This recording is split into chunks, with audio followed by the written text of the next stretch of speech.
Court records describe the gun violence that led to a destructive gas explosion at a Dallas apartment complex. The arrest affidavit says Philip Dankins argued with the mother of his baby, then later returned and shot up the apartment, where a neighbor had been protecting the mother and child. A bullet severed a gas line during those shots fired, which started a leak, and ultimately the explosion later that morning that injured 8 people, 4 of them firefighters who were inside or near that apartment. Fox 4's Lynn Ann Wynn is live in Dallas tonight with more on the arrest records. Lynn Ann. Steve, Dankins was arrested earlier this month on October 2nd, just 3 days after the explosion. According to court records, he fired several rounds into an apartment, hitting a hose behind an oven, causing gas to leak into the apartment all night. Look, like I always say, what goes in the dark, it comes to light. After weeks without a home and waiting for answers, Rashonda Tilley is finally moving back into her apartment with her family. But her home and her car are in shambles after vandals broke in. Police say her loss and the displacement of hundreds of other tenants was caused by Philip Dankins. I can't say why. I never know what was going through his head at the time or what could have happened. But I'm gracious we're still alive. Neighbors say they knew Dankins, but he didn't live there. They tell us his girlfriend stayed there with a relative. According to an arrest warrant affidavit, the night before the explosion, Dankins got into an argument with the girlfriend, who is the mother of his child.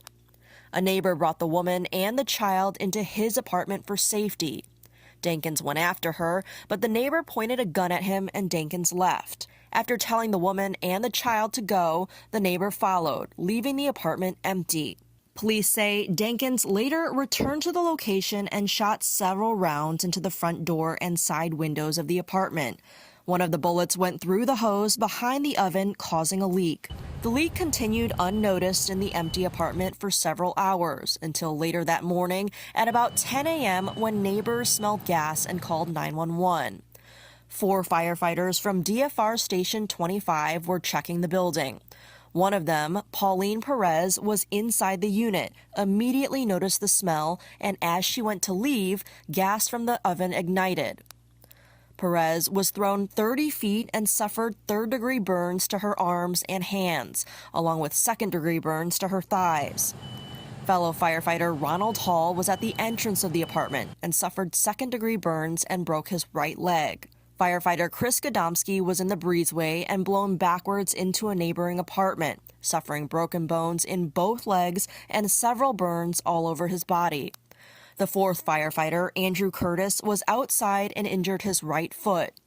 3 apartment employees were also injured. A female employee was hit by broken glass. 1 man had singed hair, and the 3rd has second-degree burns to both his arms. Later, it was arson investigators who discovered the bullet damage to the gas line and notified DPD. 3 days after the explosion on October 2nd, officers tracked down Dankins in Mesquite and arrested him on family violence charges. Police say he still had the gun used in the shooting, which was linked to a shell casing a tenant found outside the apartment a short time before the explosion. 3 weeks later, Rashonda Tilley and her neighbors are still looking at a long recovery ahead. He did cause a lot to everybody over here, not just me, but it's displaced all of us.